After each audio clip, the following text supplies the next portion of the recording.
I think very forcefully, this needs to stop. There is absolutely no place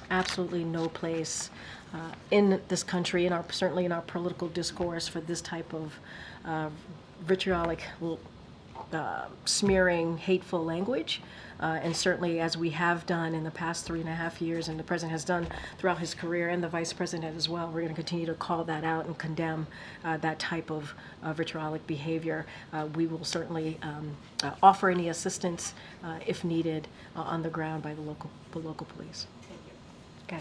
And just to bounce off the question about Springfield, the Ohio governor said that the federal government needs to give Springfield some help to deal with the influx of migrants. What's the president's reaction to that, and does the White House have plans to provide some funding to the state? So a couple of things, and I'm actually glad you asked this question, because there are a couple of things I do want to lay out that the administration has been able to do.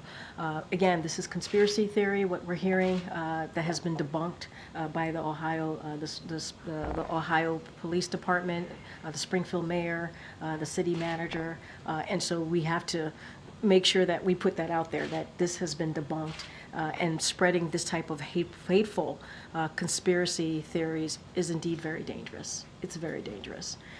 So since day one, our priority has been ensuring communities across the country have the support they need. So we've delivered resources to Ohio, as well to cities, states, and non-for-profits across the country. Since the spring, DHS has been directly engaged with the city of Springfield and local officials to make sure they have the support they need. And we want to do more. We would like to do more. That's why we did the bipartisan proposal with the Senate early at the end of last year, obviously early into this year, and it was stopped. It was stopped because the former president said that bill, that particular proposal, would hurt him and help Joe Biden. And so Republicans in Congress stopped that. It would have given more. Would have given more resources to cities like Springfield, Ohio, but I don't want it to miss the point here that the administration has indeed provided more than $1.3 billion in grant funding in jurisdiction around the country to help with the influx and what they're dealing with. We want to do more, but we've been blocked in doing so. So are there any new conversations that the president is trying to start right now for further assistance? We want to fix this problem. We did $1.3 billion. That's something that this administration has been able to do. We want more funding. Republicans are getting in the way in Congress. We were able to put forward, a bipartisan deal that would have been the toughest and the fairest law if the president had an opportunity to sign it. Republicans got in the way. Now, if Republicans want to work with us in a good faith, they did. They actually did. And then they turned their backs on what they wanted, on what they thought they believed would be the right way to move forward in dealing with the immigration system and dealing with the border challenges. And they walked away from it. And we need them to come to the table again. We need them to actually want to move forward to deal with this issue. And just shifting gears to Boeing, 30,000 workers are on strike for the first time in 16 years at Boeing, and Boeing CFO said this is going to impact production, deliveries, operations, and will jeopardize their recovery. So how is the president reacting to this, and what's his message to those workers? So administration officials are indeed in touch with Boeing and the machinist. So we encourage them to negotiate in good faith, which is something that we say when situations get to this level. And we believe that they need to negotiate, yes, in good faith, and work towards an agreement that gives employees benefits and that they deserve. And it would make the company stronger as well. So we're in touch with the parties, and again, continue to encourage them to negotiate in good faith. Thank you, Karine. First, 2 points of clarification on Springfield. Yeah. Conspiracy theories aside, the governor says that this influx of migrants has caused a significant strain on the healthcare and public safety system in Springfield. Does the administration acknowledge that? Or talk to them about it? And I said this in my answer prior, we've been in touch with Springfield since the spring. We've been in touch with them. DHS has, and we've been offering assistance to them, and that is something that we've taken very seriously. And we have been able, in 2023, this administration, we've been collaborating with states and cities across the country, and we launched this one-stop clinic one-stop shop clinics to help eligible non-citizens get work permits and decompress their respective shelter systems. And today, those clinics have served more than 37,000 people. So that shows how we've been working with different jurisdictions across the country, and we've provided, I just mentioned, more than $1.3 billion to address the concerns that, for example, that the governor has, mayors have, and obviously in cities and towns. And so we've done that. We want to continue to help, but we also need Congress to get involved. And that's why the president took very seriously the negotiations that were happening to try to get the toughest, fairest border deal, and we were able to do that. Republicans got in the way. But $1.3 billion to help cities and states across the country is nothing to sneeze at. So short of a deal, are you saying that currently there is no more federal resources to give to Springfield? We need more federal resources. Okay. We have been working with Springfield, Ohio in particular, since the spring. We need more funding, we need more. And that is why the president and his team got together with Republicans and Democrats in the Senate to come up with this border deal. Donald Trump, the former president, told Republicans in Congress to not move forward with it. They voted against their own bipartisan deal. And then turning to tariffs, during the debate, the vice president described Trump's proposed tariffs as a sales tax on middle-class families. Today, the Biden administration announced new tariffs on about $18 billion worth of Chinese goods that will go into effect in 2 weeks. So can you talk about whether these new tariffs are fundamentally different from what Trump has proposed and how? So the 301 tariff, the tariffs. So like we made an announcement this morning, as you just, that went out early this morning.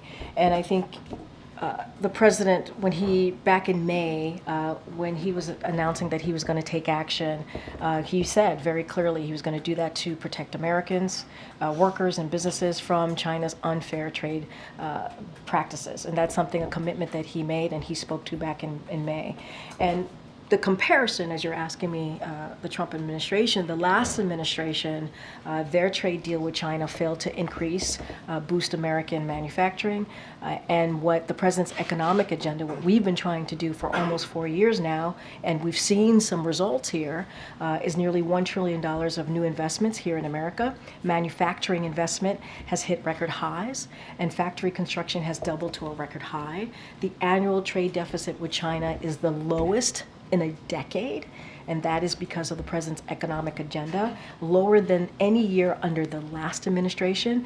And so the president is going to continue to take action to protect American workers and manufacturing, and encourage China to eliminate its unfair practices. As it goes to the specifics of it, obviously USTR will have more information on that. But the president made a commitment. He's keeping to his commitment, and if you can see what his economic agenda has actually done, manufacturing, businesses, and how that lines up with China and how his agenda has affected China's behavior, and I think that matters.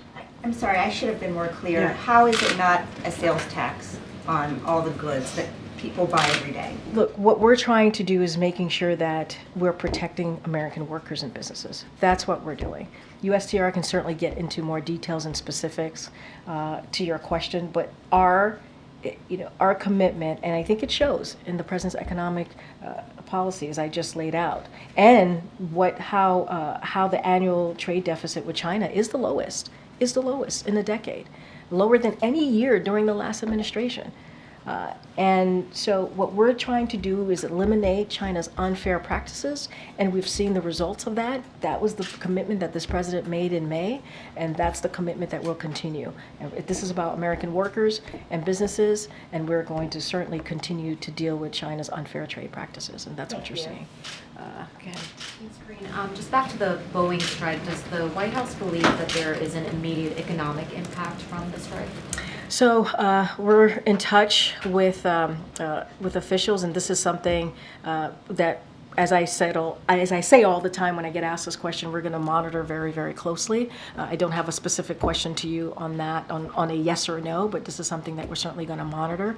What we want to see is all parties to come together in good faith and come up with a deal that helps the workers, the hard work, right?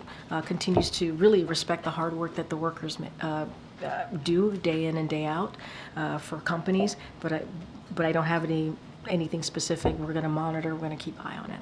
Not even a general assessment on the economic impact, immediate or otherwise? This is something that we're going to monitor.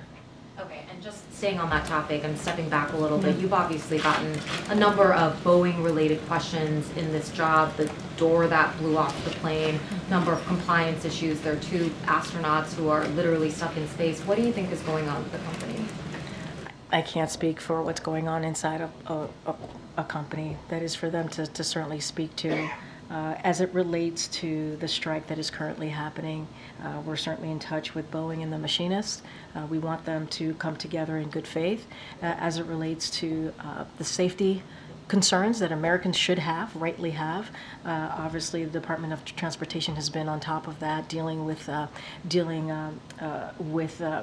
ways to make sure there's transparency and they deal with those safety issues. FAA has been on top of that as well, but I can't speak to what's going on with Boeing. That is something for them to speak to. Just one more on a separate topic. Pope Francis today said about the upcoming presidential election that voters here have to choose the lesser of 2 evils. He pointed to Donald Trump's anti-immigrant positions and then the vice president's support of abortion rights. Do you know if the president is aware of these comments, if he has had any reaction? I mean, obviously the Pope speaks for himself, and I don't have any more comments from here. I have not spoken to the president about the Pope-specific comments on this coming election. Okay. Just to follow up on Boeing. Sure. So we understand that admin officials, including Julie Sue, are in touch with both sides. Yeah. But is there someone specific, like a liaison, like Gene Sperling was in the UAW talks, that the White House has appointed?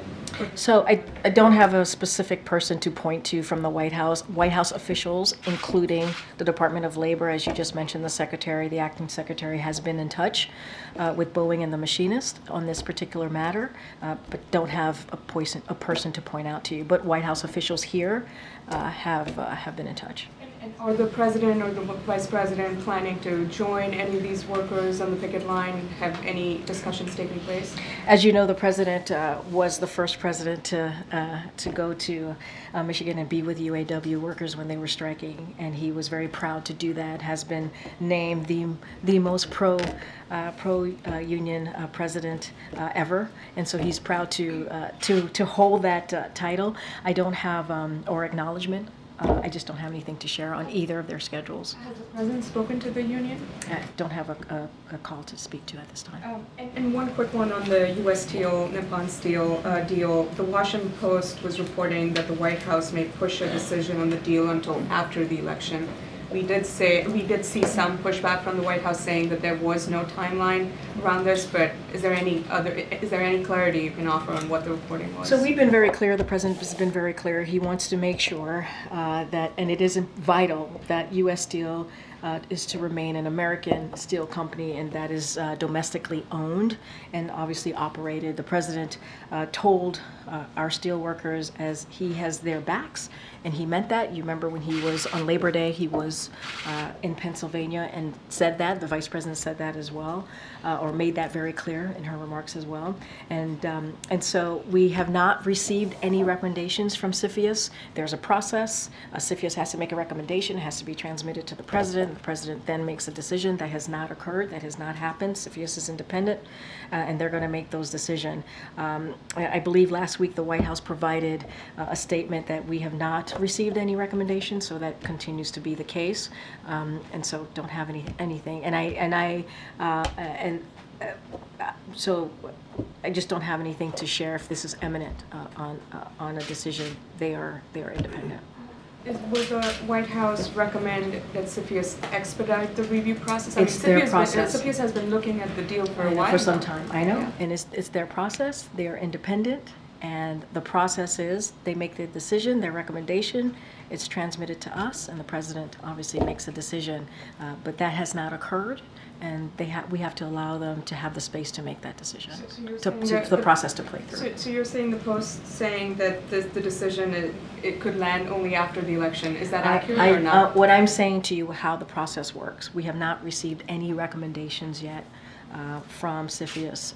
Therefore, it could not be imminent if we have not received any recommendations. That's all I'm saying. Hey, it's Karine. Former President Trump this afternoon said if elected, he would do, quote, large deportations from Springfield, Ohio, and would send them to Venezuela. These Haitian migrants are in Ohio legally, and of course aren't from Venezuela. Does the White House have a reaction to this pledge of the former president? Obviously, he was speaking as a candidate, and that is the upcoming elections.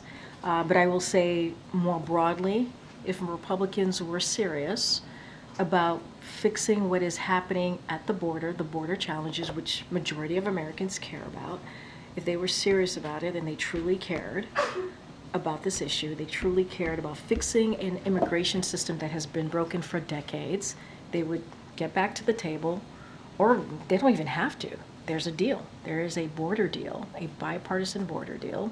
They can vote on it, and we would have the toughest, fairest deal that we've seen in some time coming out of Congress that would become law because the president would sign it, because his team was part of certainly deliberating on that deal.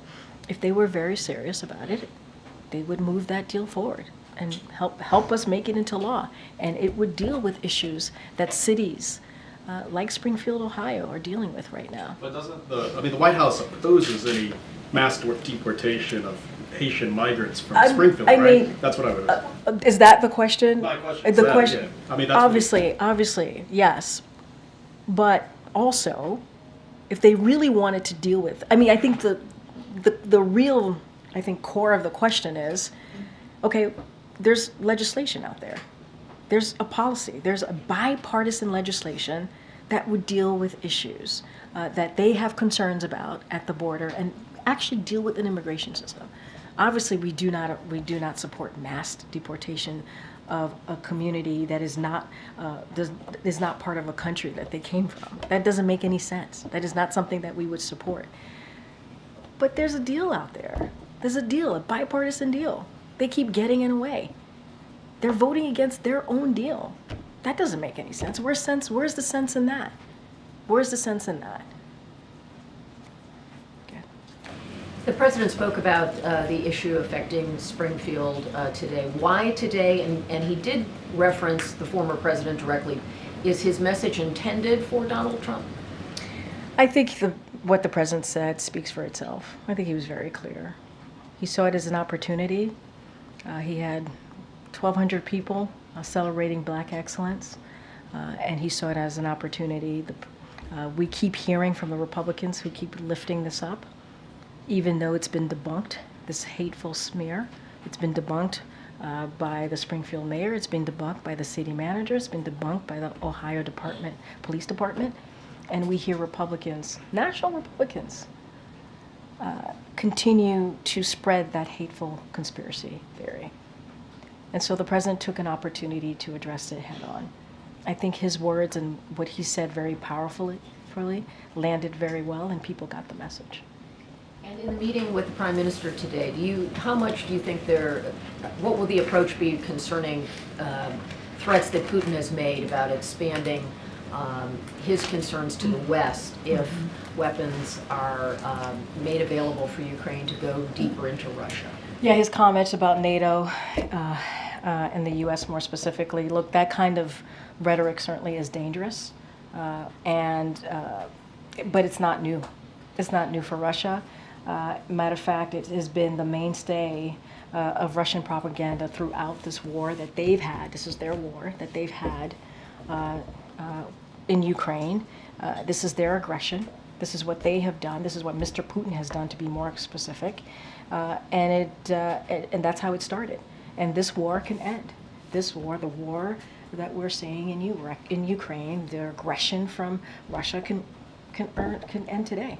Can end today. Russia can move their troops out of Ukraine, and it can end. So that type of rhetoric is incredibly dangerous, but it's not new. It's certainly not new. Any announcement about the president's support for munitions being used inside Russia? I wouldn't expect any big announcement today. Look, the president certainly is looking forward to meeting with the prime minister. He believes it's an important conversation that they're going to have, and a varied conversation, a wide range of conversations about Indo-Pacific, Ukraine, obviously the Middle East, and so I would just leave it for there, and our policy certainly hasn't changed. Thank you, Karine. What is the holdup on a decision allowing Ukraine to use long-range missiles inside Russia? I'm not going to go. I got this question yesterday. I'm not going to deliberate here. I'm not going to get into specifics from here. As I said to Kelly O, I would not expect there to be any announcements on this coming out of this meeting. That's not something that I would expect. There's been no policy change, but what I can continue to make sure that you all know and you see it for yourself is that the president is committed to make sure that Ukraine has what it needs to defend itself against Russia's aggression, to defend and fight for their democracy. I'm not going to deliberate. One of the bigger criticisms of this administration has been that on everything that's ultimately given to Ukraine, the answer was first a no on ATACMS, on HIMARS, on Patriots, on fighter jets, and that if this had just been given to them on day one, maybe there wouldn't be the funding fatigue that Congress now has to grapple with the next time they need help, and that the aid that you guys promote has been slow-walked in the form of a decision to use it. Let's step back for a second. What this president has been able to do in the past 2 years, really in his entire administration, is fix the reputation of this country that was tainted by the last president. We have to remember how we started, where we started, and what this president has been able to do. People thought NATO was going to be weaker. The president made NATO stronger. We got two more countries that are now members of NATO. That's because of this president's leadership. We have 50+ countries who are now backing Ukraine and continue to do so because of this president's leadership. Ukraine is fighting for their sovereignty, they're fighting for their freedom, and against Mr. Putin, who decided that he wanted to invade. The president has been very clear how important it is to stand with Ukraine and in this time. We're talking about democracy. We're talking about freedom.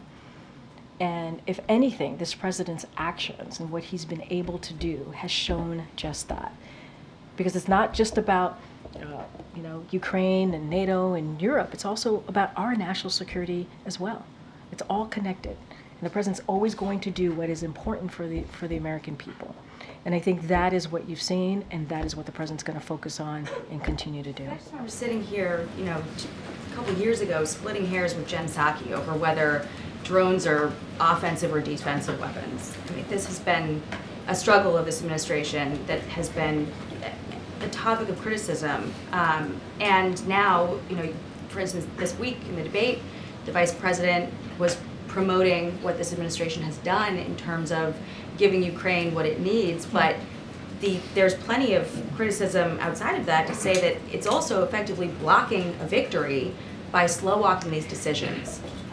I think if you were to ask those 50 nations, if you were to ask NATO leaders, if you were to ask President Zelensky himself, their thoughts on the president leadership, I don't think they would have the words that you just said to me. I think they would say that the president has been a leader during this time and has had their backs. And I think that's what the president has shown.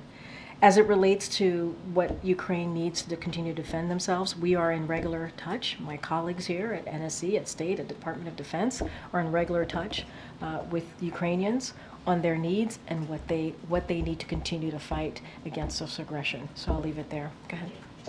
Just to go back to the U.S. Steel thing that Anita raised, putting aside the timing piece of it, a lot of the question right now is essentially whether the president is reconsidering his position or not, right? Separate from the timing, what his decision will be. he said in the past that U.S. steel should be U.S. run and U.S. And I said it at the top right, earlier, moments right, ago. and quote guaranteed. So I guess the core question is, And he said he has their backs. He said that on Labor Day. but is he still planning on killing U.S. steel? We have to see the recommendation from CFIUS. That is the process. The president is waiting to see what CFIUS recommends. That hasn't happened. There's a process. They're going through their process. I know that it has been some time, but they're independent. They're going to go as slow as fast as they choose. And so we're going to let that process happen. The president's not going to say any more than what he has said until CFIUS transmits their recommendation, and it hasn't happened yet. And so not going to get ahead of that. And what I will say, and this is, I know you didn't ask me about the timeline, but we put a statement last week saying that it hasn't happened yet, so therefore it cannot be imminent. Well, we've reported that the existing CFIUS timeline is September 23rd, so that's not too far away from now. And I'm not gonna get into it from here about a timeline, their deadline. I'm just saying to you, we have not received their recommendation, and so, yeah. Joe Biden's previous statements on this, U.S. steel remaining domestically owned and run guaranteed, still stand. Still stand. I literally mentioned it in a question that I received from one of your colleagues, and I said his position continues. It is vital. It is vital for U.S. Steel to remain American steel company that is domestically and certainly owned and operated. That stands. He said that on Labor Day, which was not too long ago, when he was in Pennsylvania. He said to the steel workers he has their back, and that stands. As far as CFIUS, they haven't made their recommendation. It has not transmitted over yet. So the president, I can't say anything until that happens. Very quickly, with respect to the meeting this afternoon, we've reported that European countries believe that Iran has begun providing ballistic missiles to Russia to be used in attacks on Ukraine. Can you speak to whether the U.S. also believes that those shipments have begun, or is it unclear? So I would refer you to NSC. I believe they did a gaggle earlier today, so I would refer you to those comments. Okay, thank you. I just want to go back to the long-range missile. Sure. Just one more. It's just that, I mean, considering the tone of the Russian president, the fact that you would take this as a direct participation of NATO members, and considering Article 5 of NATO Charter, what type of conversation has the president had with his colleagues, Canadian Prime Minister, for instance, one of them, just to have everybody ready for a potential attack on the NATO country? Look, I'm not going to get ahead of any conversations. What I can say are certainly our policy has not changed. I don't want to speak to hypotheticals here. I'm not going to go into what if this happens, then what. I'm not going to get into hypotheticals. What I can say, this is incredibly dangerous type of rhetoric that we're hearing from Russia. Not unusual. This is the type of propaganda that we've heard from Russia throughout this war. And when asked, we're going to be very clear about that. And then when also asked, we're going to also be very clear that this war can end. Mr. Putin can end his aggression that we have seen in Ukraine. It is his war that he started. He can end it. Pull the troops out. Pull his troops out. He can end it. Conversations with leaders, NATO leaders. I don't have any. The gravity of the conflict. I don't have any new conversations to share. As I've said, this is not new for Russia. We have seen this throughout the war, making this type of dangerous comments, dangerous rhetoric, not new. And there is a way to fix this. This is for Russia to end its war.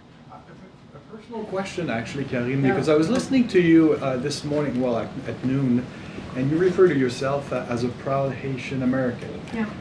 That's not new. That's not new. No. But do you take this personally when the community is a target of attack as it is at the moment in Springfield? I take it personally when any community, any vulnerable community is attacked. Not just a community that I belong to and proudly belong to, but any community, any vulnerable community that is attacked, wrongfully so, in a hateful way, one of the things that I'm proud about in being part of this administration is that we condemn that type of stuff. We condemn that type of hateful language. That's what I'm going to continue to do. And I get to do that on behalf of President Biden, who also condemns that type of hateful rhetoric, as you have heard him today and many times before, when a vulnerable community is attacked. That's not what national leaders should be. Political leaders should not be attacking vulnerable communities. That's not who we should be. And if they're going to fall for conspiracy theories online, maybe they shouldn't be our leaders. Maybe they shouldn't be. But it is on all of us. It doesn't matter if you're Haitian American, it doesn't matter if you're Jewish American, it doesn't matter if you're Muslim American. All of us should come together. When we hear that type of hateful rhetoric, we should come together and have each other's backs and call it out, because it's not okay. It is dangerous. It is dangerous. It puts people's lives at risk. And this president is going to continue to stand up and speak against it. Are there any Go ahead, Patsy. Thank you, Karine. One last try. It's not funny. I know I'm you just want to asking make. a question. Wait a Communities. minute. Hold on. You're making a Hold on. distinction. Wait. Hold on. It's not funny. Wait. No. It is not. Wait. I'm answering. Let me answer. Are there Stop. any vulnerable communities? Not everybody wants to hear the sound of your voice, sir. Give me a second, and I will tell you my answer. It's not funny. Patsy. Thank you, Karine. Following up on one last try on the long-range Sure. weapons, can you just give us a sense of what might be the president's biggest concern at this point? Is it the risk of escalation with the nuclear power? I'm not going to get into hypotheticals here. We're going to call it out. You mean like with Russia making the comments about NATO and U.S.? We've been trying to get you to give us more details on what's a holdup on providing I missiles see. to Ukraine. I don't have anything else to share. Our policy has not changed. We are going to be in regular touch with the Ukrainian people as they continue to fight against this aggression from Russia. No change in policy. I just don't have anything to add. The president has been a leader when it comes to giving Ukraine the support that they need. 50 plus countries, that is important to note. Making NATO stronger, that is important to note, and that is because of this president's leadership. I just don't have anything else to share behind that. Can we stay on Russia? Sure. If you may? The State Department just announced new sanctions on Russian state media RT, laying out its disinformation campaign operations to destabilize various governments, including the government in Argentina, creating tensions between neighboring countries. Does the administration have a specific strategy to try to stop RT's efforts in the Western Hemisphere or other places in the world? So I'm going to let certainly the State Department and the Department of Justice speak to their announcement. You heard from the State Department today. You heard from the Department of Justice last week. We are taking this very seriously. They are taking it very seriously. I'm not going to get into what's next. Certainly they will make announcements on their own if they feel that there's more to share. Can I just indulge with a response that RT has given out on social media, saying RT lives rent-free in the State Department's head. We're running out of popcorn, but we'll be here live, laughing hard. I mean, kind of mocking the administration's steps on sanctioning them at this point. Do you have a response? So let's not forget last week, the Department of Justice, and I just mentioned the Treasury and State, they took some actions to disrupt Russia's covert information operations, to undermine our democratic institution in the homeland. We do not laugh at that. That is very serious, and we take that very seriously.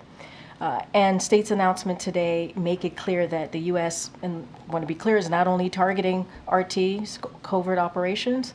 We learned that, in fact, RT covert influence efforts extended to places like Europe and Africa. That's what we learned.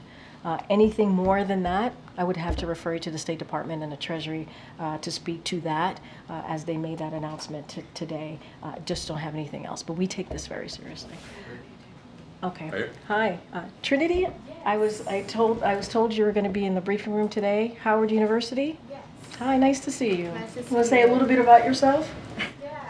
Hi everyone, I'm Trinity Webster. I'm a senior honors broadcast journalism major, Afro-American Studies minor, attending Howard University, and I had the pleasure of meeting Karine at the White House Correspondents Association dinner, in which I won a scholarship.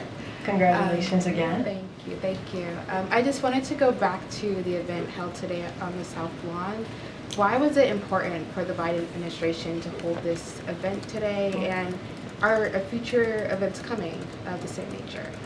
So look, I want to start off by quoting what the president said, and I think it's important today when he was addressing the crowd on the South Lawn. We recognize that this nation would not exist without the blood, sweat, and tears, without the determination, dreams, and contributions of Black Americans.